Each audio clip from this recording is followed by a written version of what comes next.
Hello, hello. My name is Peter. I'm with American Tent in Green Bay, Wisconsin. Today, we're going to set up a 20 by 20 high peak tent. Sometimes they're called cross cable tents. Sometimes they're called Canadian style tents. Sometimes they're called flying center pole style tents. They're all the same. And this is one of the things, is the first step to installing a tent. Inventory everything. Get it out in front of you, count it, check the packing list. We've laid them all out here so that you can get an identification of what the pieces are. We always recommend to use a ground cover whenever you are installing a tent. Ground cover protects the tent so that when we're working with this piece of vinyl here and we have to move it around, the ground cover protects it. First thing we did is we have an area over here that's going to be 20 by 20. We're going to put the pipes together and we're going to put the fittings out.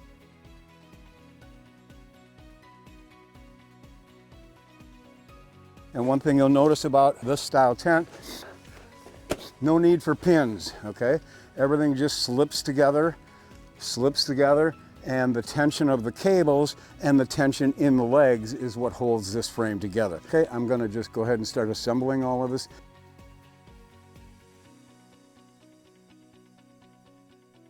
What I'm going to show you here is just a little tip on getting these pipes together. What I see a lot of people do is they take the splice and they'll put it in this end here. That goes in pretty nice, but then they hold this end up and they try and get this to go together and they end up getting it all cocked and bent and so on. The best thing I can tell you is just lay the thing out on the ground flat. Both sides, slide your splice into one side and then just slide your pipe in right like this to the other side, and they go together fairly well. I'm going to finish putting the frame together, then we can put the cables on.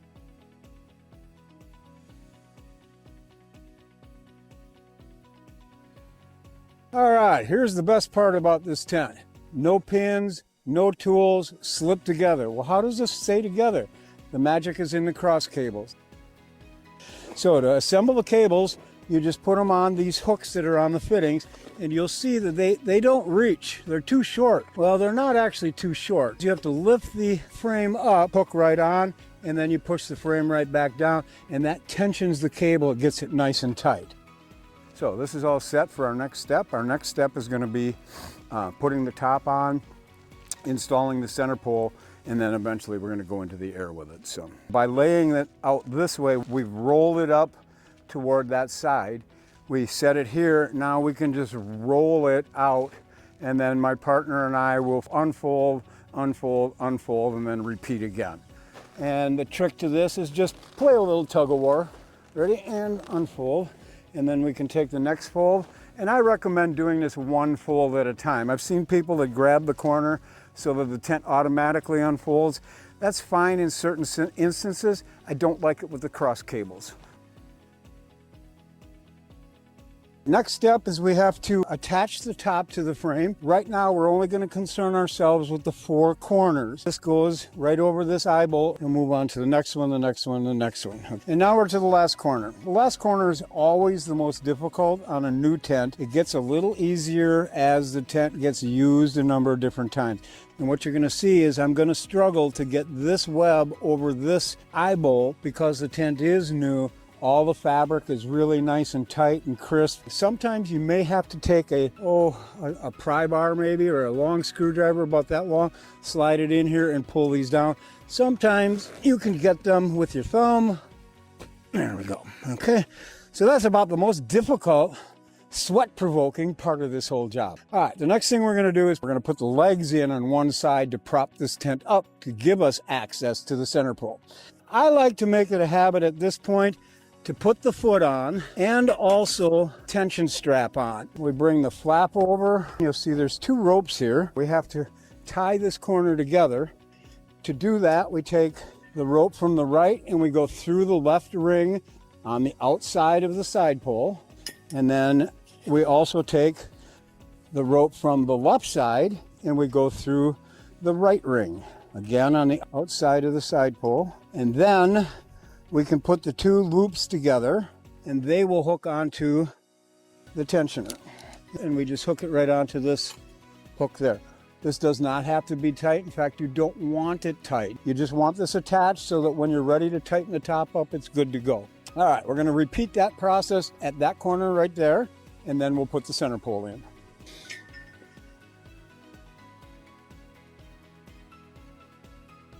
This is what the center pole looks like. There's a wheel, and that's the wheel that rides on the cable.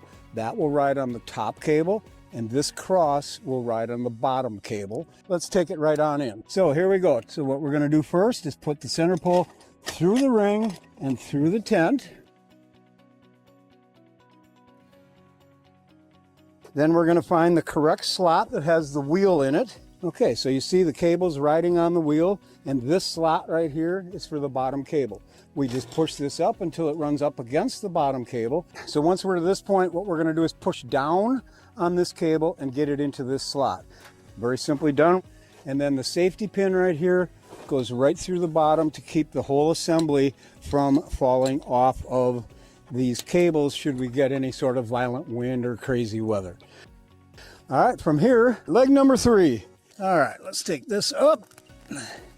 And you can see we got all kinds of crazy bending and so on going on. Don't worry about it. But one thing you do have to worry about is make sure that these flaps end up on the outside.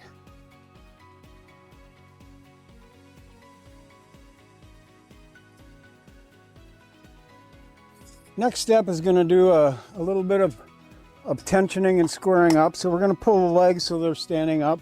So the tent is sitting pretty square. Legs are all pretty much straight up and down. So once it's straight, we just put a little bit of tension in here and watch this fabric. See how it's pulling the fabric nice and tight and straight as I tension it. Again, we're watching right here to make sure this goes nice and tight. You should also see this curve in the fabric get much tighter as you tighten this up. Now we have to do the 4 sides. That takes care of the tensioning on the top. You can see it's a very, very tight, very pretty top. Now we're going to anchor this to the ground so Mother Nature can't take it away from us. Needs to be anchored in 8 places. 4 of them are going to be attached to a web guy or a ratchet strap, and they will be going from this stake up to that eye bolt up there. The other one is the leg stake. That goes in right here. And all we're using is a small J-hook stake. So this does not prevent it from lifting, but what this does is it prevents it from shifting side to side. Whatever stake you choose, don't be lazy. All the way home. All right, so here we go. Make sure it's hammered home all the way right down tight. Okay, the next thing we're going to do is attach our web guys to the tent. This is what takes care of holding it to the ground. This takes care of the uplift and doesn't allow the tent to blow away. All right, so come through the hole, and then we open up this end because we're going to choke the ratchet right through, and that's how we attach the ratchet to the tent, pull back, and that's locked in. Okay, so what we're doing is we're going to open up the loop that's sewn into the end. We're going to take the tail part of it. We're going to come through this loop, and we're going to make this area here where the stake is going to go through. Slide that onto the stake, and we just pull back and we just choke right onto it, and we hook it into the ratchet head. All right, now that we've finished up, we've detailed everything, the tent is up, it's a beautiful tent. It's called the Vertex. It's manufactured by American Tent. We're in Green Bay, Wisconsin. Thanks for watching today.